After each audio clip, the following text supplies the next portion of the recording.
What's happening, everyone? Welcome to the Sportscast. It's me, Andy. We've got Gary back. We are in the Feathers, bottom of Harris Drive on Hawthorne Road. And if you come down this weekend, you're in for the treat. You've got Steph Hodge. She's boss. The loads in here. She's brilliant. She's on Friday.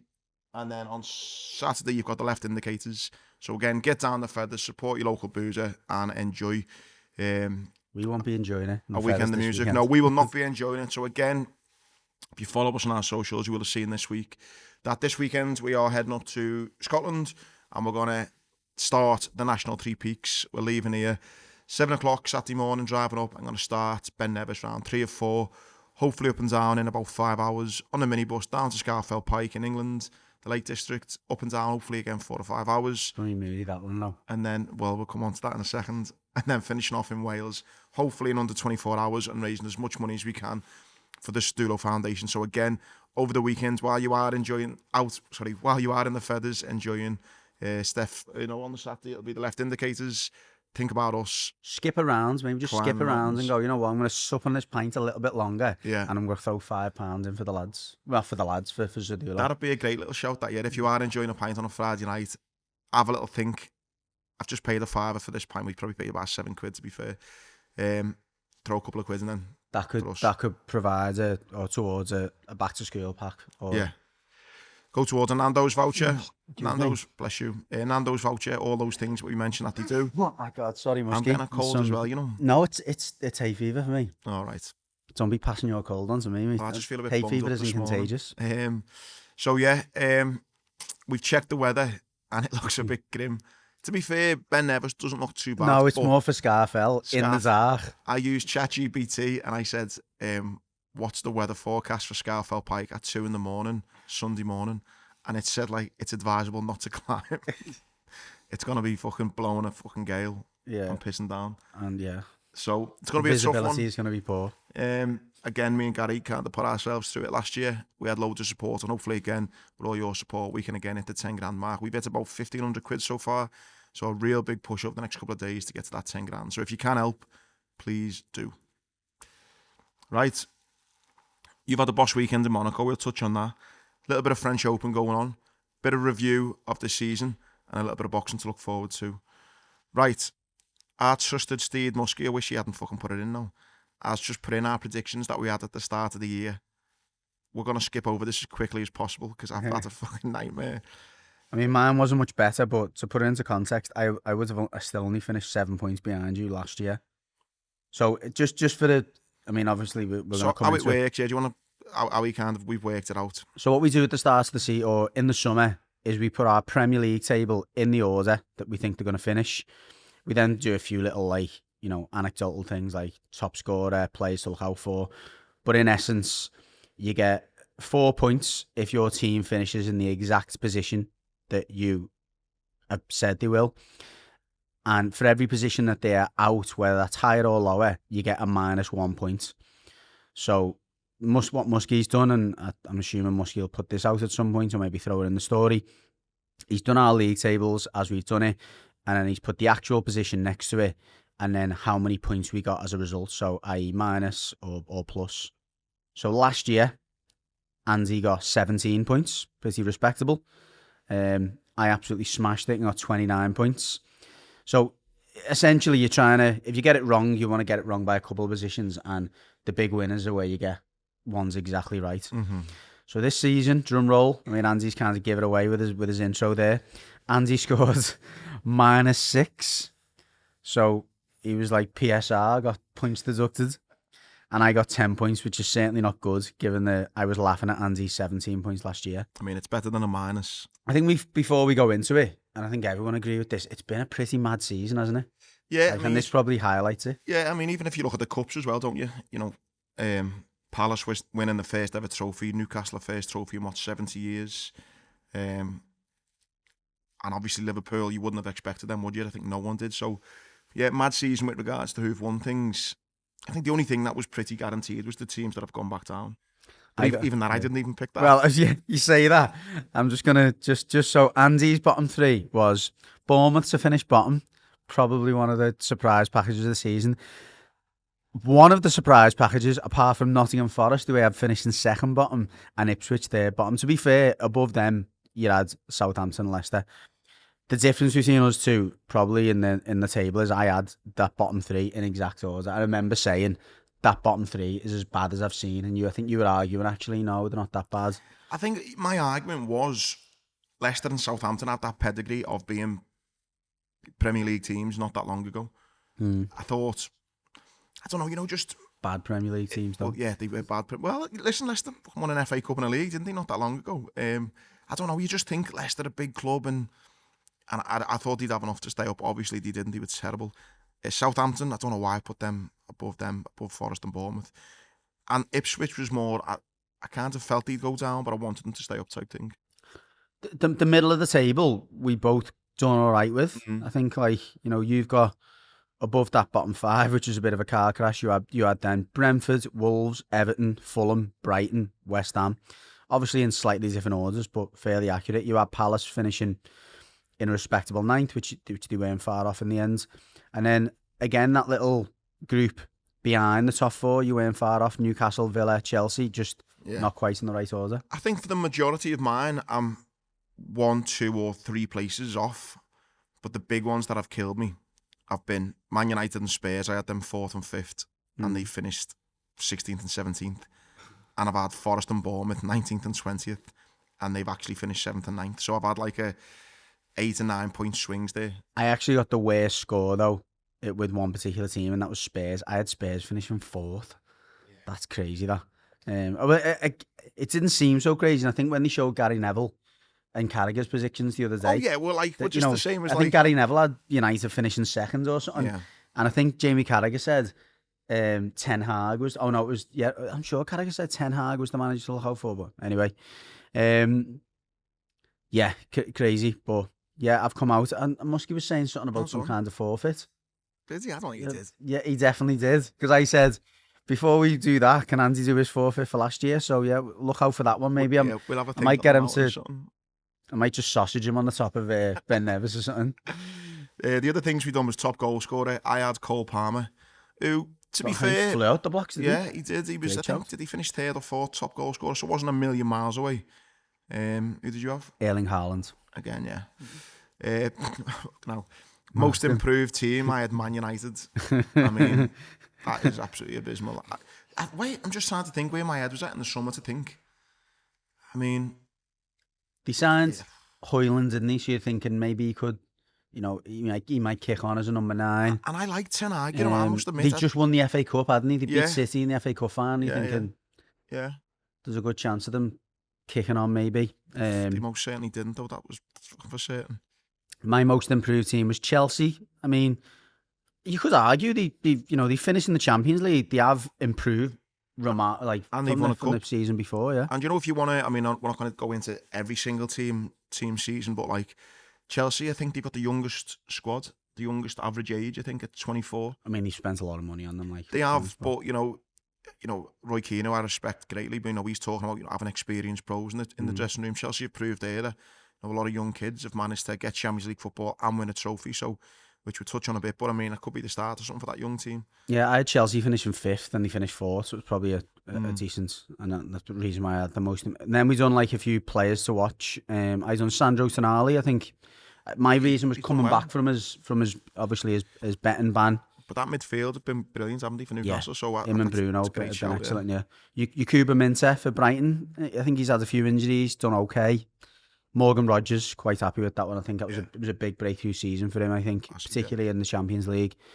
And then you had Diogo Jota, which I think all Liverpool fans were probably hoping he was going to be prominent, but just injuries have killed him. I'm a massive fan of him, but this season I've not fell out of love with him, but I've made me peace with him. Yeah, he's need to go. And then I had I've done a big list here, but we're trying to spread the risk. The other one was Noni Madueke, which I think he's done okay at the start of the season, but like a few of them Chelsea players, young players. It was hard for them to get a good run, wasn't it? Yeah, because there's a lot of options and he wasn't really that consistent. Your couple of players? My ones are Kobe Mainu. Again, I think I probably end up picking him again for next season, to be honest. I think he will. I think he will come good. In the end, he looks like a real promising talent, but he just didn't really. I think it was hard for anyone to shine on that United team on it. He has a bit of an injury as well. I think he was out for a couple of months. And then the other one was Dominic Szoboszlai. happy with that. I think, like Tonali, I think probably the two best midfields have been Liverpool's and Newcastle's, hasn't it? Yeah. And them two have been, big parts in it. So, yeah, well done. We go again. Well done. Second year on the bounce. We'll just do a bit of an overview then of the season. Like I say, it was a bit of a mad one. And a kind of bit of a look to next season. Obviously, should we start at the bottom? Because it is a little bit of a trend now, isn't it? I mean... Well, do you think it will get booked next season? The teams coming up, you got Leeds, Sunderland and Burnley. With two of them now, I don't think Sunderland and Burnley are anywhere near it. Sunderland towards the end of the season, the Championship, I know they were rotating to try and prepare for the playoffs, and there was a bit of doubt of whether that was the right strategy, but clearly it paid off in the end. But that team is nowhere near good enough. A young team, by the way. Do you not think even if my mate goes there, Endo, there's talk of him going there, isn't it? Henderson? No, I think if anything, it's not going to make them work. Yeah, I'm not sure. I mean, he was at the playoff final. It did look to me like I thought it's pretty nailed on that one. Yeah, I would say so. And I think if you're going to end your career somewhere, you want to do it. Rooney-esque. I was going to say that. Literally, I was about to say Rooney. I think it'd be a nice move for both of them. Whether it'll be enough. No, it'll help because they have got a young squad. It'll definitely help. And listen, a bit of experience. He's a good influence, yeah. Yeah, they've got Joe Bellingham as well. Whether they keep hold of him, I don't know whether he's going to be as good as I think, brother. But... Yeah, they've got a couple of players, but I'm trying to compare them to the squads that come up the season before. And I looked at Southampton and thought they might have half a chance. I looked at Ipswich; they've done some good business. I think it would take a lot for them to match that.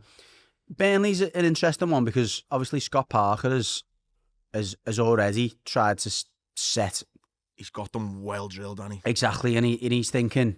You can see in his mind as he's thinking, we've got to go into the Premier League, being hard to beat, and let's start that now. Yeah, and I think if he can. The only thing I'd say on that is, I love momentum, and everyone will have had bits and times in their lives where everything you touch turns to gold, and you're like, fucking hell, life's going great. The flip side of that is when things are going to shit, everything goes to shit. Burnley have been lucky, not lucky, it's been a lot of hard work where they've, like you've just said, they've been well drilled, hard to beat, and they just took them on a roll. My only concern is if they come up against Liverpool or a Man City and get a bit of a hammering, that confidence goes, and then it's not quite as, you just can't get it rolling again, and then before long. But yeah, you're right actually, because if they can keep a couple of clean sheets in the first few games, they think, oh, right, we can do this. But if it's Man City away first game of the season, not even that though. If they get hammered by a mid-table team like a Brighton or something, come and take them apart, they're thinking suddenly they lose belief in the system, in the process, in everything they're doing, and then you're right. Everything goes out the window. The other thing I think, which is a good point you make about it, it's going to be tough for them. Like we've just said, it's a mad season. They're coming up, and not only have they got to be really good to stay in, but the teams that you'd expect to be a bit shit have really kicked on this season. So the two next worst teams were Man United and Spurs. There's not a chance they're going to be as bad next season. So you're then looking at who else is going to kind of drop down, because all of those other teams that you'd expect, you kind of, yeah, you're right. Your Wolves and even us, and potentially Everton, Fulham, Brentford has a good second half to the season. On, so it's like you're not. The gap could be bigger. It's really, really big, isn't it? So yeah, I think. Yeah, I can't. Burnley. I think Leeds would be most interesting, because they have got players there. I think that are some of them are Premier League quality already. They blew teams away in that Championship at times, like 7-0 and stuff. So it's an interesting one. They've kept Daniel Farke, because I know it was like they were on the fence as to whether they were going to keep him or whether. Why would they be on the fence though? I don't know much about Leeds season, but why would they want to? I don't understand. I think because he's been relegated in the Premier League before. It's like he's not been successful in the Premier League, so I think they were tempted to go for someone who maybe has been there, done it. But I think they probably looked around and went, actually, there's not that many out there that are available. And that might put him in good stead. That the fact that he's been relegated, he knows almost what not to do or try and do. They do need. I actually think going forwards, they could match teams certainly in that mid-table area. I don't think the attacking players are miles off it. I mean, the fact that Dan James doesn't play every week and he comes in and out of the team shows you. I mean, Dan James would probably play in our team, and he's been in and out. Didn't he, to United? Didn't he? It obviously didn't work out, but. So yeah, I think Leeds will be an interesting one. They're going to have to do some good business, I think, in the defensive side of the team. Also, that Melia, the keeper, I'm not having him at all. He's had some howls. He's a joke, him. But like I've just touched on, then going slightly up the table a bit. You obviously had United and Spurs that won't happen again. No, it won't. As much as I love that. By the way, I don't think United will improve loads, but they're definitely not going to finish 16th and 17th again. I think Spurs are going to have a really interesting summer with getting the Champions League money now. Their recruitment's going to be massive. I think this is where Ange now. By the way, I loved the fact that he won. It's class, yeah. And he done that. Could put all his doubters to bed. It was great. I think now he's going to be tested as a real manager now, because it's going to be like, look, who am I going to sign? And am I really going to be able to play, the Tuesday, Wednesday, Saturday, Sundays again now? That's going to be a big one for them. Do you know what's probably stands them in good stead, though? Is they had so many injuries this year, and they played players that probably they didn't expect to play. Like the likes of Jed Spence played more games. That Archie Gray plays a lot of games. So I think they've almost naturally expanded the squad by having to. Yeah, they bedded players in that maybe they wouldn't have thought that they needed to. So I think in that sense that they're probably better prepared than they would have been, and it's arguably a bit of a. They've almost cheated the system a little bit by getting into the Champions League that way. They've, as I say, at times I think they have 15 players out. So as much as it become a bit of a joke the way they were playing, and Andrew's getting criticised, and the Spurs fans were all over him, I get it, because he was refusing to give up on the way he played. But to still have achieved what they've achieved with so many players out, and he's come out and said, Annie, which is a bold thing to kind of do behind closed doors, but he come out and said, I think it was from January, February when they got beaten in the League Cup. He said, I'm just focusing on the Europa League. He basically said, fuck the league, I'm just going to win this cup. So you could argue maybe that was a bit of an excuse of why they were so poor. He won't have that excuse next season, so it'll be interesting. With United, though, I don't think they'll finish 16th, 17th, but I don't think they'll finish in the top 8 either. No, I don't see that. The only thing they've got going for them is they don't have that kind of midweek Europa League kind of thing, but I think they're gonna have to sell as much as buy. I think they need to flog a load of that dead wood, because I think it's tough at the moment for Amon, and he's already come out obviously and slated Garnacho, hasn't he? Yeah. Like publicly and in the dressing room. It's mad how he's really gone after him, innit? I think he knows. He definitely knows that the likes of Ineos and whatever, the Glazers, aren't putting the money in their hands in the pocket unless he sells probably 4 or 5, and he's probably looking at Garnacho thinking, I could get 40-50 million for him. Someone like an Atletico will probably take him. Yeah. And I wouldn't be surprised if he kicked on the way Anthony has. No. The other thing as well, and I'm not trying to defend the Glazers, I think it is, as much as I love to see United's demise, as a football fan, it is quite sad what the Glazers have done to a club. I wouldn't have a go at the Glazers for not giving Amarin much money, because he might not even be in the job in 6 months. So do you really want to give him all this money when you're like, we're not actually 100% sure that you're the right man for the job? Arguably, do you also want to allow him to sell more of your sellable assets? Maybe you need to turn around and go, right, there's a list there, Ruben, that you can get rid of. These are the older players, the players that are on massive money. Yeah. You can get rid of them, but you're not touching these young ones just in case. Because otherwise, you could end up with a team of 28, 29, 30-year-olds. He leaves in January and you're like, what do we do now? And I do think, apart from Fernandes, which was like the standout player, if you like, which I don't think, again, was that hard to do in that team. When you're doing your 40 coupon of a weekend and you see Man United, those days of... you can't go near them anymore. No. And I think... You never know what you're going to They are obviously a huge club.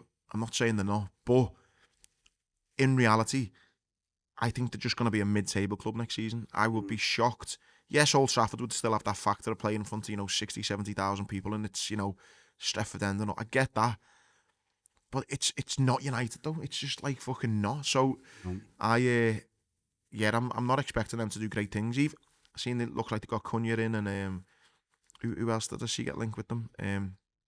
But either or, I think if they keep Fernandes, that'd be a big scoop for them. You know what where I worry for United goes back to Amarin as well, is like you'd have to look at that squad and go, right, there's 5, 6, 7 players there that we had to have on the pitch every week.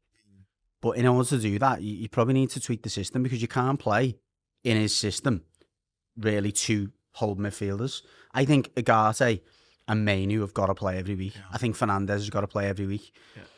I think, if they bring, Cunha in, he's probably going to have to find a way to play him every week. Struggling apart from that. Even Harry Maguire looks like a player who's probably more important to them, but that's interesting with Cunha and Fernandes. Could they both play together? I don't know. I think Are they bringing him in because they're thinking Fernandes will go? Maybe. If they sell Fernandes and they sell Garnacho, you're talking 150 million probably for both of them. But I'd also question the integrity of players going to United, because if you are a decent player, like Cunha, like I'm questioning his decision making there, because I still think, mate, they're a massive club, particularly for foreign players looking at it going, grown up, United's winning leagues, and they've got a huge fan base, and also I think you'd be looking at it thinking, I could be it's a bit like, your ego, isn't I could be the Cantona. Yeah. Well, I could be the person who turns this club around and become an absolute icon. Yeah, I heard Simon Jordan do a similar kind of analogy, saying he could be that Cantona and come in and go and look, it's me. And I just think it's a risk. It's a short career that they've got as a player. Why would you want to go there to what's arguably been a sinking ship for 10 years? I'd question is... You need to buy into it, don't you? And that's what I mean. Listen, Cunha wouldn't have been short of offers if the likes of City or even Chelsea, fucking Arsenal, Liverpool come in for him, or anyone abroad. Surely that's a better option than United, and for some reason... there's a few worries, but the big worry with Cunha is that he's fell out a little bit with the manager, and it's because he won't roll the sleeves. He doesn't press, no. So is there another player there that they're just picking up who's just going to want to kind of stand there, give me the ball? I'm not sure they can afford that luxury right now. No, I'm looking forward to seeing him struggle next season, to be honest. Go up the table a bit then, I'm trying to think who it was. It was more than the kind, he got into like the Wolves, West Ham, Wolves, Everton. Palace. Kind of, I'll get the actual... Palace finished just above us. Yeah. We finished 13th, Palace were 12th. It was West Ham, weren't it? I think who were next. Let me see. Premier League. Right, yeah, so it was West Ham, Everton, Palace. Like I say, I think West Ham are one of those teams where if they don't do a lot in the summer, I think West Ham, and sorry to be fucking throwing Everton's that bus, I mean, maybe you can tell me a more optimistic kind of view of the summer and going into a new stadium, but that kind of Fulham, Palace, Everton, West Ham, Wolves just seems to just that 10th down to kind of 16th. I don't see much movement in any of that, to be honest. Brentford's in there probably as well, yeah. I think. It's probably fair. I mean, Bournemouth broke out of it slightly and Brighton this season, so I think they give you a bit of optimism. I don't look at, with the exception of a few outstanding individuals, I don't look at Bournemouth and Brighton team and think, wow, they're country miles ahead. You've got the likes of the two wingers at Matoma and Minter at Brighton are brilliant. I think it's the business that Brighton do, which every season seems to Wow, okay. You've got faith in their recruitment, haven't you, to know they're going to do something. I think Bournemouth have probably got to do it again next season to show that they're actually, they broke out of it. I think Brentford will probably be looking at Bournemouth thinking, we can certainly go past them. I think Brentford, though, it's keeping hold of Mbueno, isn't it? Yeah, the two forwards probably. Fulham's an interesting one. I think I said they would struggle this year, and I still look at next season thinking, don't know. I don't think Marco Silva's quite got the quality of player he wanted. I still think he's got the tendency to have a sulk and get off, and if he does, I think Fulham could struggle. I think them finishing 11th there is great season, because it is one of those teams that I think finishing just above the relegation. Let's look at the players who stood out for them this year, like Iwobi. Yeah. I think Jimenez has got a few goals for them. They're not players that are going to attract 40, 50 million. They're not players that no. They've invested a huge amount of money in the, even Emile Smith Rowe. He's getting the most out of them players, I think, as a coach. And I think that's the commonality, I think, between Bournemouth, Brentford, Fulham, Palace. The managers are squeezing everything out of those players. And it's whether there's only so many times you can go to the well, isn't it? It's whether on Everton, then we'll spend a bit more on Everton. I mean, I honestly think he's a miracle worker. And I've said it time and time again. I thought you were dead and buried. You said, fair play to you. You said it wasn't as bad. To me, looking in, I thought you were fucking gone, dead and buried. To finish 13th, it's more to finish with 48 points. I think is phenomenal. I think the job he's done, and I'm so happy for him. I've said on the podcast loads. I didn't understand the kind of, not hate's the wrong word, but maybe lack of respect that he maybe, the lack of respect he got from Everton and West Ham. So I was buzzing to see Moyes actually do well, despite me wanting to see us get relegated. I was happy to see him do well. I mean, are you as much shocked that he's managed to get, like, say, 48 points and finish 13th? Or and fair play to you, you did say it's not that bad when it looked bad. I think not need to defend myself because I know I did say that. What I did say is I looked at that squad and I said Moyes will walk in and think I can work with these, and I remember went into quite an in-depth analysis on our podcast yesterday, talking about the players and the one thing I did say about Deitch, as much as I was really complimentary and grateful of what he'd done in an extremely difficult time, is you looked around at that squad and thought nobody's got better. As a unit, they were better defensively and all that. But as individuals, they either plateaued or got worse. Since Moyes has come in, it's been the opposite. Jake O'Brien has been like a new signing. Michalenko's improved. The two centre-backs in Pickford have probably been just as good as they were under Deitch, but that was a credit to them as well. You've got Guy has been back to his old self. It'd be interesting to see if we can keep him. McNeil's come back from injury and has been flying. And Dye has been unreal. He's literally just took the shackles off and went, go and play. Do you think, though, that what we've just mentioned on the other teams, do you think, it's not maybe the same analogy, but how many times can you go to the well? Do you think Moyes is going to be able to kind of keep that momentum going with squeezing as much out of, or do you think it's going to need a big rebuild? He's going to need some, it's going to have to be a rebuild. I mean, Decore's left, Dominic Calvert-Lewin's on his way out. You've got Guy who was rumoured to want to go back and finish his career in France, which would be a big miss for us. But you've also got players like Timur Abunam, who's young and he's maybe played close to 20 games this season, who's going to kick on. James Garner probably is due a good season. Charlie Alcaraz is getting better, and we're on the verge of signing him. So I think there are a few players still there that he can get a bit more out of, but we desperately need another forward to support Beto. As much as Beto's been it's been a breath of fresh air and all that, he's still a little bit of a box of frogs, and you don't know what you're going to get from him. We still need a few more options attacking wise. You've got Lindstrom, who's gone back to his parent club. Mangala's gone back to his club, even though he was injured. Like a lot of players are on the way out there. There's a lot of players, loan players. Harrison's gone back to Leeds. So there is the squad needs some serious surgery. And is the money there? There's rumoured to be 150 million without selling players, which is a decent amount of cash, particularly for David Moyes. So, yeah, I think, like you have done, we're going to come on to your business. I think we need to get some of those signings done early. I think we were close with Liam Delap, but it looks like he's now opted for Chelsea, which is disappointing. That would have been massive. It would have been a massive signing because I think he's, do you know what he would have reminded me of if he went there, like when you had Lukaku? Like, a young kind of Premier League player who kind of really made his name. I'm not sure he's got that ceiling yet because he's had that. But yeah, I definitely think he's got the potential. And I think to me, he looks like a proper Everton number 9. Do you know what I mean? Just rough and ready and puts himself about and gets on the end of things. And the way that we're playing at the moment, and the goal at Newcastle kind of illustrated, we're getting crosses in the box, getting bodies in the box. And it's hard to deal with that. I don't care what level of footy you play.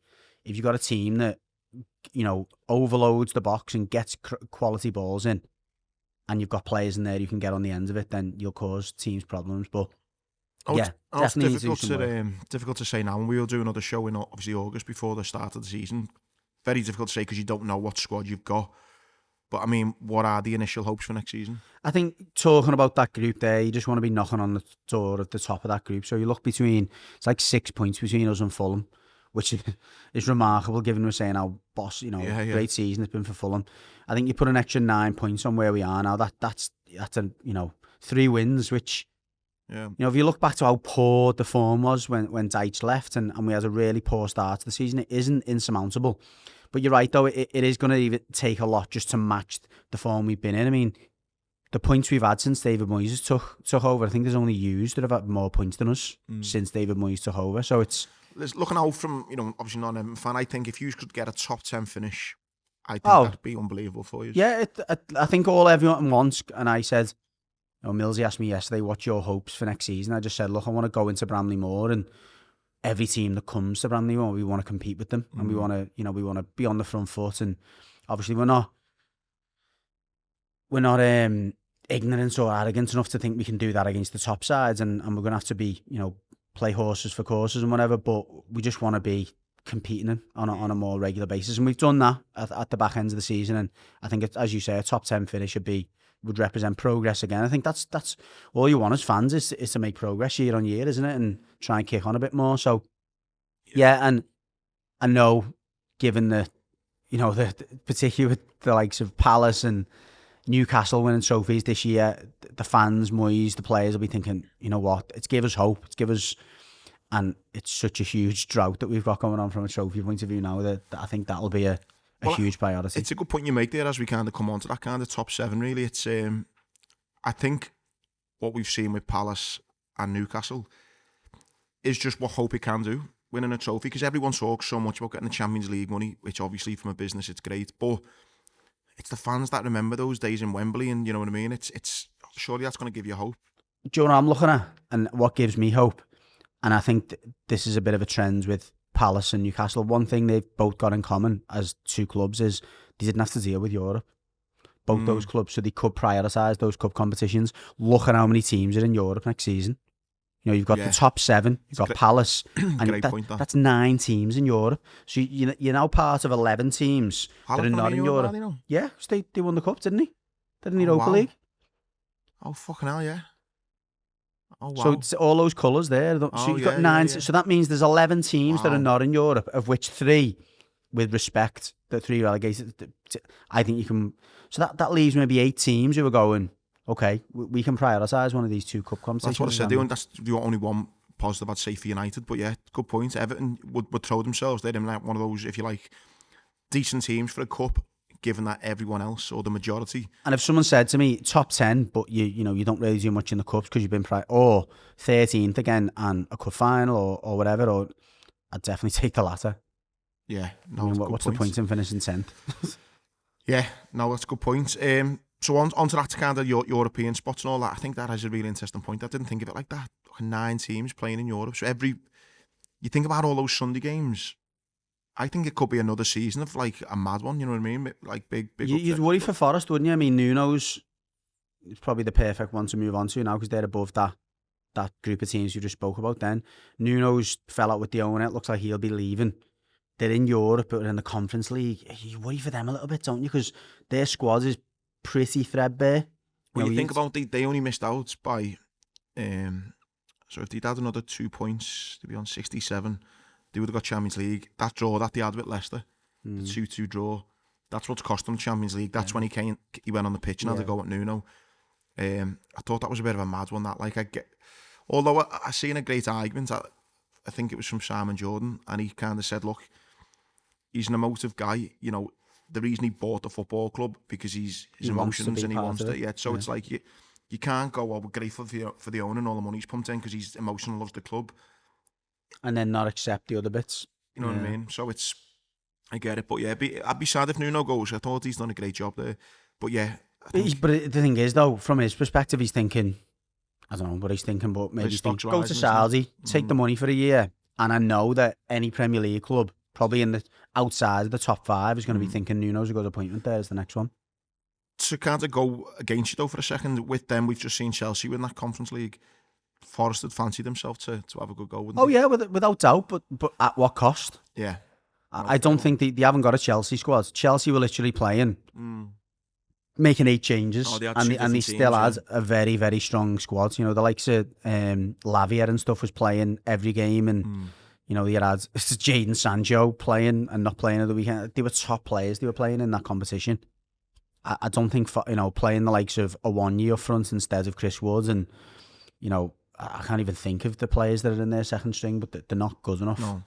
And you'd imagine the likes of maybe, I'd say United, maybe, or Spurs, or even Brighton, depending on what they do in the summer, will probably take Forest's spot, depending on how it goes with them, with the struggling with the squad. Villa 6th, Europa League. Again, I'm a big fan of Emery. I think, obviously they'd be good not to get Champions League, but again, apart from the money side of it, what is the point in being in the Champions League with this new format? Because you don't drop into the Europa, do you? If you're not going to win it.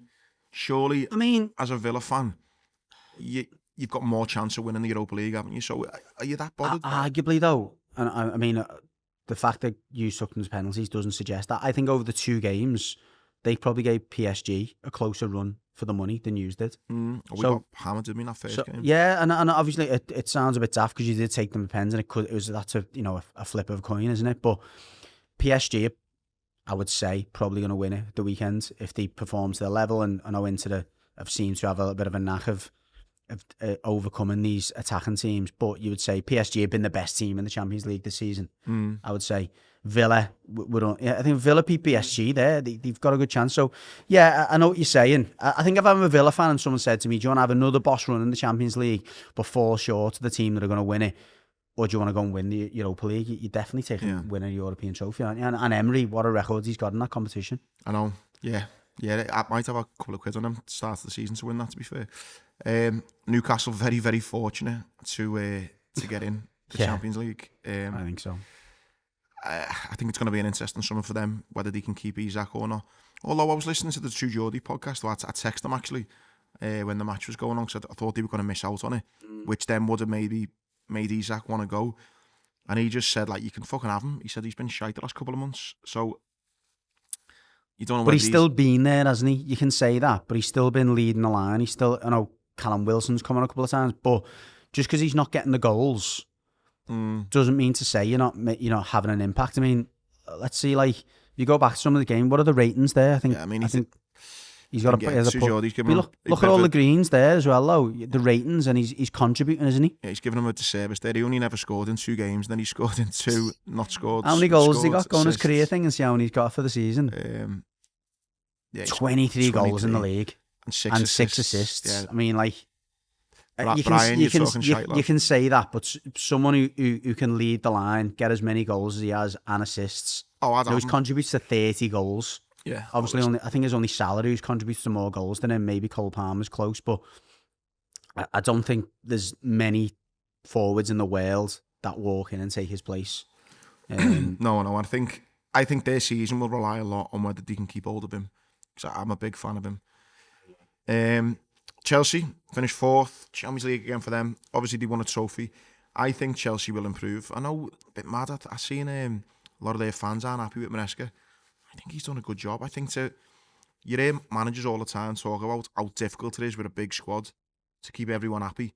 He's had to deal with that. Remember at the start of the season, he was coming for a bit of a flack where it was kind of like he was just basically bombing players out the team, but he was just really fronting it and saying, look, there's fucking too many players and that. So I think he's had a lot to deal with there.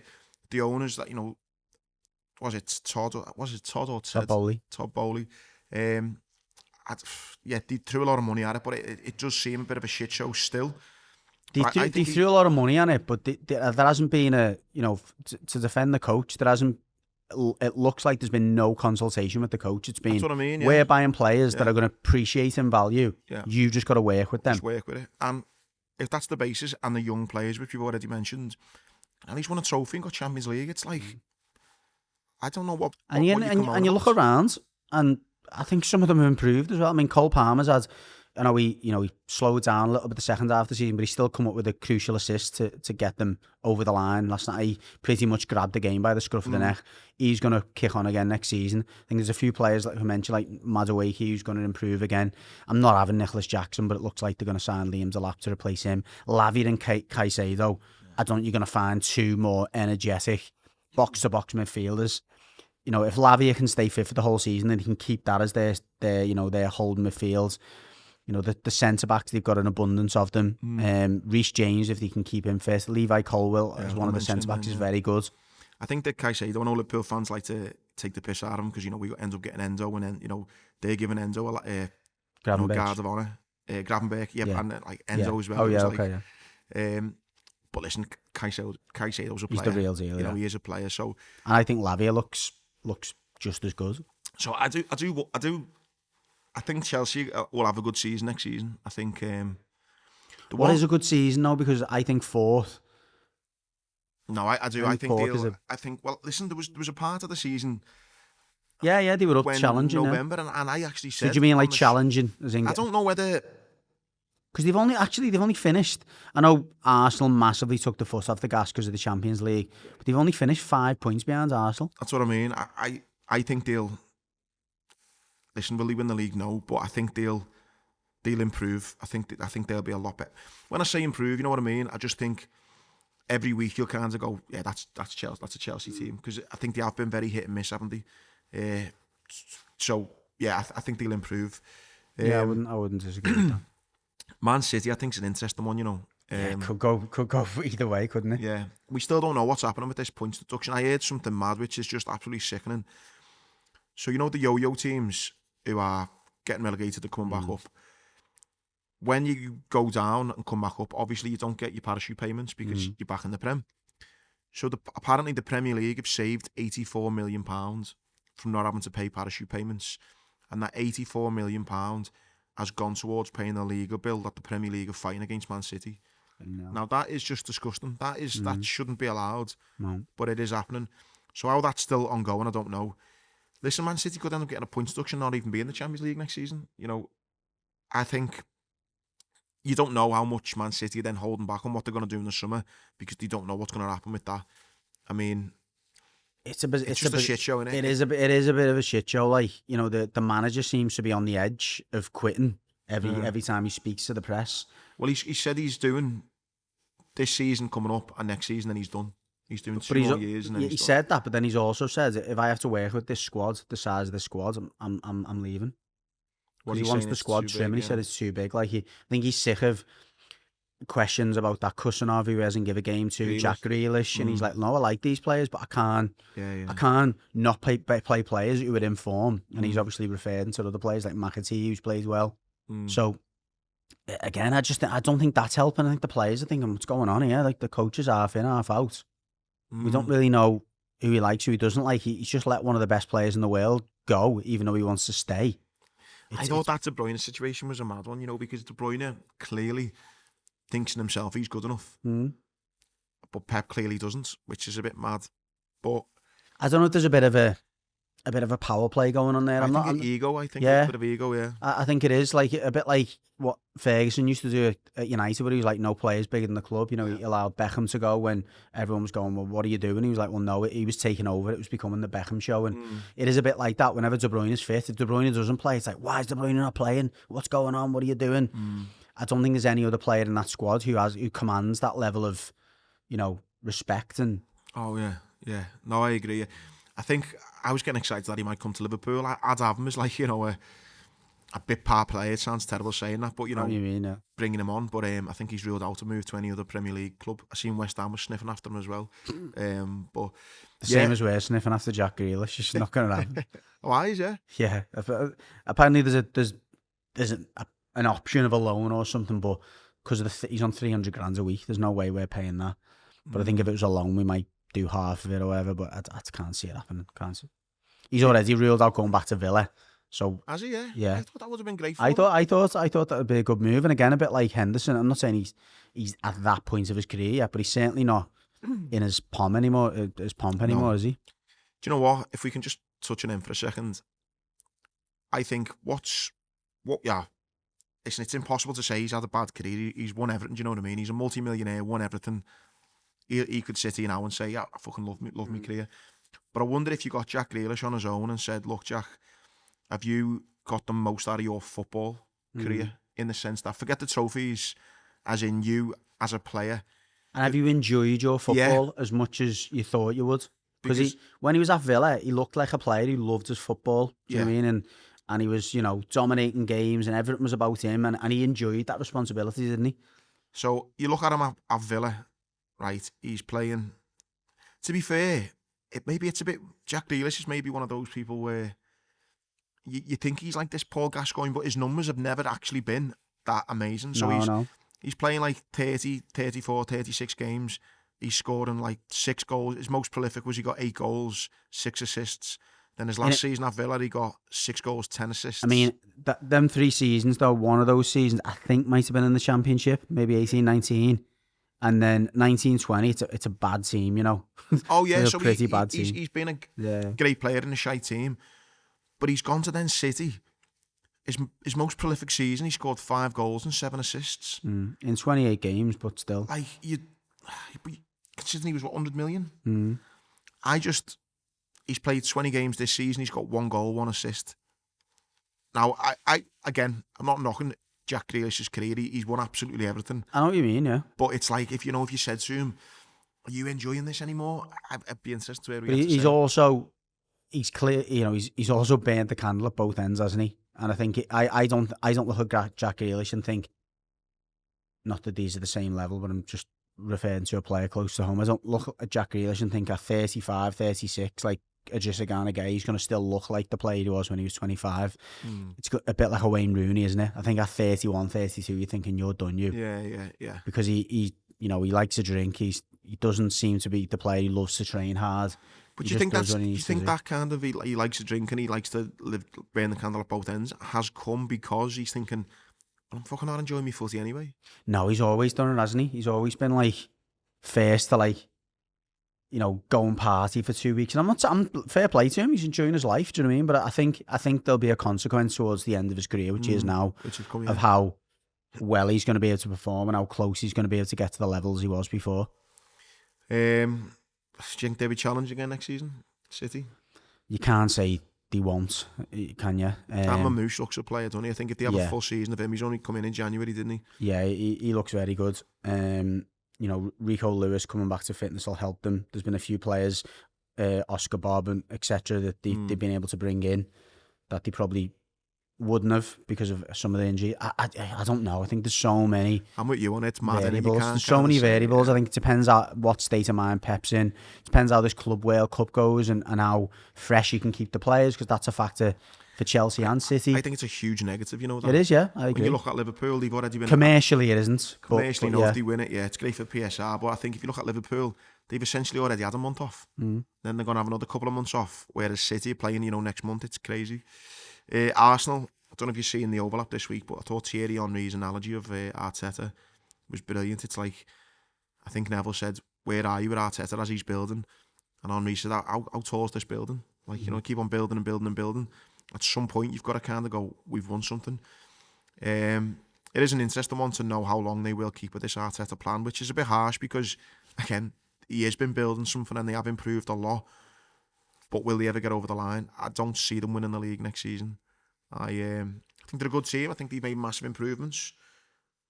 But I don't know, there's just something about them, I think. I'm with you to that extent. I think they have improved season on season. I think the points generally tell you that. I know this season, again, has been a bit of a mad one because I think everyone's got less points up there. But, they got closer in the Champions League than they ever did. They've had some good games, haven't they? Obviously, Madrid was a big one, and they've had some big performances from the likes of Rice, and where you go, wow, okay, these have. But I don't know. I'm just not. I think a bit like not to the same extent, but a bit like your Burnley coming up. I think that group of players now are thinking, well, I'm not sure I'm completely having this system and this way of playing, because although we're getting to that far, we're just never getting over the line. We're never beating the top teams when we need to beat them. We're never winning the games in the finals or winning the games in the semis. I'm not sure. It might be It's like what Klopp said, when he left, he said, sometimes the players just need a new voice. And it's like, as great as Arteta's been, it's now going into the 6th, 7th season of the same ideas, but they've got nothing to show for it. No. So at what point do the players start switching off, going, fucking I had this last season and we never won fuck all? And you can imagine he has got one of them voices anyway. Yeah, and he's so cheesy, isn't he? Yeah, it's quite whiny as well. Yeah, it is. Yeah, and it's like I think like you say, a bit cheesy. He likes to think, from what I've seen, throwing like. Which again is fine if it's. Oh God, yeah. Well, everything's fine if you win, like isn't it? Ricky Gervais-esque though, isn't it? Like, yeah. But if things are going well, you're like, he's bossing. Yeah, like you can't knock him. But he's like me in a sense. I'm probably annoying as well with my analogies. He comes across as a bloke that's got loads of like little quirks and analogies. Do you know what I mean? And yeah, I think they'll do well again. I think they will. I think they will push whoever is going to win the league, but I don't think they'll win it. It depends if they get a striker as well, I guess. That's it. That's a big one, yeah. Come on to Liverpool. I'm dead excited, to be honest. I think the fact that we had the league wrapped up so early and they've had a month off essentially, I don't think the training will have been that hard. Loads of recovery going in. They've all got a good few weeks off. They're not playing in that Club World Cup, which I think is a massive bonus. I think the recruitment that they've started already, if you believe the reports, Frimpong's done. The left back from Bournemouth, I always forget his name. Kerkez done. There's Wirtz, is it? Wirtz. Florian Wirtz is.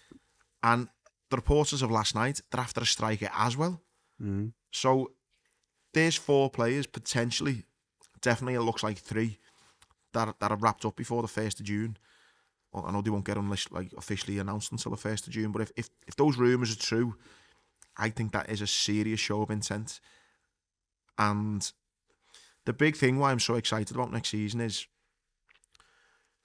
this Liverpool team's great. It's not as good as the team that got 98 points or 97 points under Klopp. Okay, that's fine. But they're not going against the Pep Guardiola I was going to say, team. compared to the teams around them, though. And that's what gives me so much... I know, fly. That's what gives me so much optimism. I think the fact that we're champions, number one. The fact that we've started the kind of summer or by already signing a few decent players. But more so, the competition's not as strong as it has been over the years. You know, you're not going up against a Man City and a Kevin De Bruyne in his pomp. That was... Listen, the one reason Liverpool haven't got as many league titles is because of Kevin De Bruyne and Pep Guardiola. Them two don't seem to be... Well, obviously, Kevin De Bruyne won't be there. And Pep Guardiola doesn't seem to be as pumped. He really likes you, you know. It might look at him. And Man City just aren't at it as they were a few years ago. So that gives me hope as well. If you look at the actual team itself, I think they played, a change of football. I know it was similar to Klopp with the high pressing and things, but it was slightly different. You look at the recruitment that they've got. It's almost like the end of Robbo and Trent and the start of another couple of fullbacks who are young, who are hungry. The fact that they've kept Salah and Van Dijk, that core of the team that know what it's like to win. That midfield three, Gravenberch, Szoboszlai and McAllister, super young, super energetic, super technically. And they're going to add this Wirtz. I mean, I'm not going to even pretend that I know loads about him, but everyone just seems to be waxing lyrical about him. I was a bit unsure of the 120 million. That looks like what we're going to be paying. But I think he's only 22, 23. And if he's as good as everyone says, then... And he's versatile. He can play anywhere across that front three. He could play in that Szoboszlai role. His attitude from everything you hear is like phenomenal. He works just as hard off the ball as he does on the ball. I think he's got it's in the top three pressing or winning the ball in the final third. And his but then his stats against that on the ball are just phenomenal. So no, I think it's a brilliant signing. A brilliant signing. I don't think anyone can really, with any conviction, say that Liverpool are not going to get better with those signings. I think losing Trent is obviously a big thing, but if you can replace that with Florian Wirtz's numbers from a different area of the pitch, and Frimpong can, even if Frimpong is half as effective as he was for Leverkusen, he'll bring you some assists and some goals. Do you know what? I think you've made a great point there. I think with the signing of this, you're getting another dimension. I think they're almost looking at him and going, so Frimpong last season, he's gotten 5 goals, 5 assists from a right back. He kind of plays a bit further forward, right wing back. But I think they've thought... Season before, though, 9 goals, 7 assists. Yeah. I think they've kind of said, look, we're going to lose Trent's assists. We need to get someone who's going to contribute goals. Just from a different part of the pitch. Maybe that's the thinking with him. But even he's a right back. I know he does play higher up the pitch, but you'd argue that's... Yeah, if he's still getting 10 goals, 10 goal involvements. Yeah, then for a full back. Yeah. Look at Florian Wirtz's numbers though. I don't know what Trent got last season. Let's see. This season. So Trent this season, he got 9 from 33 games, exactly the same amount of games. So, do you know what I mean? There's hope there that he can come in and do. Listen, I'm not saying he's going to be as good as Trent, of course not, but there's at least hope there that he can. At least I think there's an acknowledgement with the sign of Florian Wirtz. I think there's an acknowledgement from Arne Slot and the club that there's no way. Well, I'm saying this now. It's unlikely that Salah's going to produce those numbers again. So we need goals from elsewhere. Yeah. And I know Diaz has had a few, spurts of getting goals, and I think Gapco's maybe had the odd few games where he scored, but there's not been enough goals then coming from elsewhere. No, listen, if Salah drops a third, but this kid comes in, he got 10 goals and 14 assists last season. The season before, he got 11 and 11. If this kid can come in and do those numbers and Salah drops off a little bit, I think that'll be enough to still win the league. I think really interesting going on a few of the players' Instagrams, if you like. Well, you kind of read between the lines and think the ones who might not be here. I think Kelleher looks like he's gone. Simicast looks like he's gone. Elliott looks like he's gone. Nunes looks like he's gone. Diaz might be on the verge, you know. It looks like one of the Saudi teams. And I would suggest, with the money you're playing for Florian Wirtz, Frimpong and Kerkez, there's going to have to be a big exit in terms of money. But those 4 players, if they get rid of Nunes, Elliott, Simicast and Kelleher, do you know what? If you get 100 million for all them 4, I don't think that's too out of the question to get. If they get 50 for Nunes, 30. I'm not sure anyone's paying 50 for Nunes right now. You might get a kind of option to buy type one, but I don't think... How much you selling for? That we bought him for what? 80, 70, 80? Yeah, I listen, and I know FSG will be determined to not lose money on him, but I don't see anyone paying that money for him based on the last couple of seasons. And I can see, again, a loan to buy option. Again, he seems to me like a bit of an Atletico Madrid type player. Like, they had Morata but a few years ago. Soloth is their number 9 at the moment. He's probably better than Soloth. Is Alvarez not getting him? Alvarez? Yeah, he is, but he plays kind of off the foot. Him and Griezmann play off the number 9. So, I don't know, I can see someone like that taking a punt on him, but not paying... I don't think, you know, you're 50, 60 million. Well, I think maybe that's why they've looked at paying 120 million for this Wirtz, because they're thinking we're going to get 100 million in by selling 4 or 5 players. So, yeah, listen, unbelievable. Just briefly, and I'm not bait or anything, or trying to like... Definitely will be bait, go on. No, it's not. Do you not worry a little bit about the centre-half position in terms of depth and you know, the risk of Van Dijk now getting to the age he is, Konate not being the fittest and being an out of the team? I look at that position and think, it's a bit... You've got a decent centre-half that we could get, haven't you, lad? You haven't got the money this summer. What has he spent it? Do you know what? You know what worries me most about that? I think, and I don't just think this is a Liverpool problem, I think this is it might happen to Everton at some point. I think it'll happen to all teams. No, I think the player power situation, that kind of has happened. Listen, it was for the whole world to see the Trent, Virgil and Mo situation. The player power, the struggle. We ended up locking 2 of them down. Trent's obviously got his move away. I think there'll be a lot of players looking at that, going, nah, do you know what? I'm going to run my contract down and get a big money move, big signing on bonus.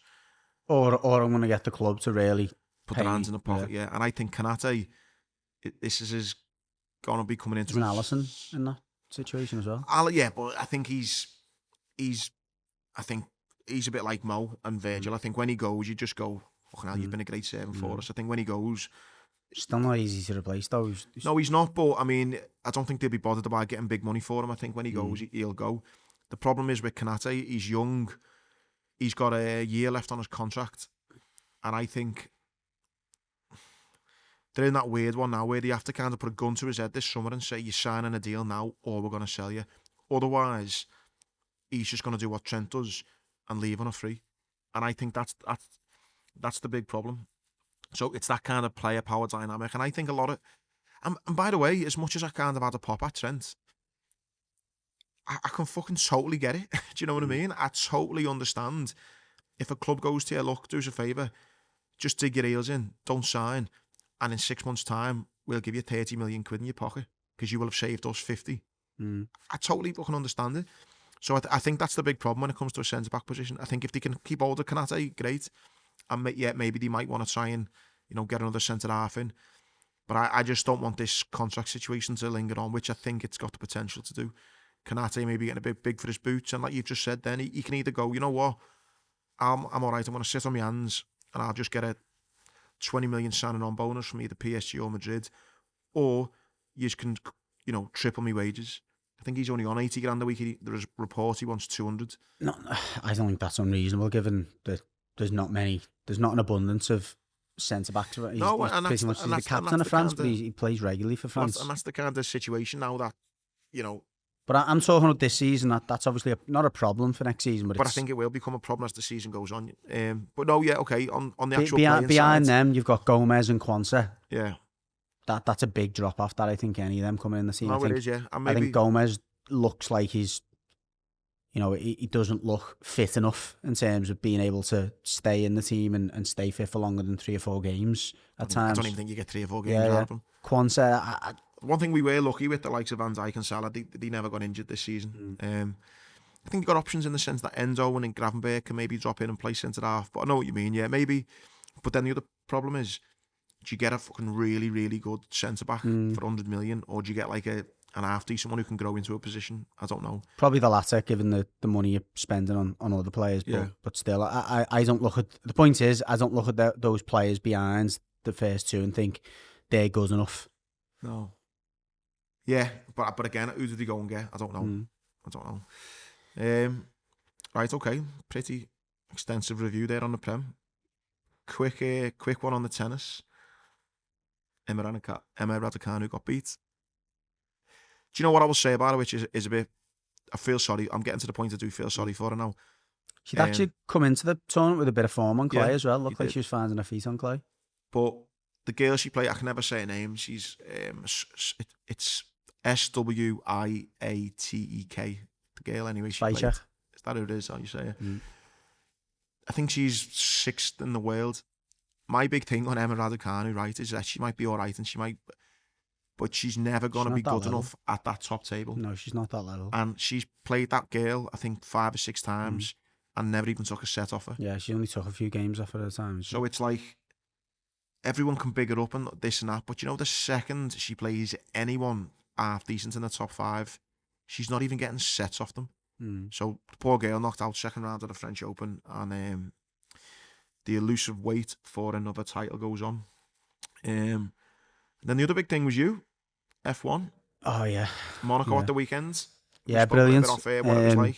Yeah, brilliant. And listen, it's obviously a very expensive. It's a massive event, like bucket list. Yeah, it is a bucket list thing. So it's not something that like I won't be going next year because it's too expensive. But that said, when you're there, I know a lot of people who have been to Monaco will have heard it. You know, you can spend millions there if you want to, but around the actual track, the bars, restaurants, and all, it's really reasonable in the track itself. So if there's anyone who can ever pluck up the money to pay for the ticket, 40th one, so it was a big my 40th thing, there, so it was a big one, and my wife had paid for everything.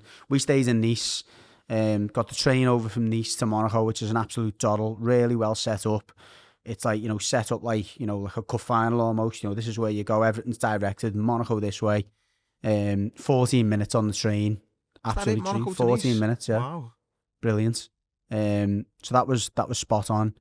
And you get there and it's just like a big carnival everywhere. Yeah. But again, loads of the bars are, you know, accessible. It's not like queuing everywhere. We sat, had something to eat, really nice bite to eat before we went in. Dead reasonable. Got in quite early. Managed to smuggle our way into like the paddock area where like people are paying like 10 grand a ticket, and just see some of the drivers coming in and celebrities, and then took our seats, and it was just mega, like brilliant, just seeing it at all that close and personal. That close, yeah. But yeah, great day, great weekends, and definitely one I'll remember. Massive change to what's coming up this weekend then. Massive change, yeah. Absolutely sweating on a minibus. Monaco one weekend. Freezing cold and then warm and damp and... But yeah, nonetheless, I'm sure I'll enjoy this weekend for different reasons. No, boss. Well, Gary, as always, thank you very much. Thanks for listening all season. And again, if you can, when you are out this weekend and you are buying a pint, everyone's got paid at the end of the month. When you buy a pint, throw a £5 our way, as your money does go a long, long way in helping a lot of people who are not as fortunate as maybe yourself. So yeah, thanks for listening. Please like, subscribe, comment, do all the normal stuff, and we'll see you soon.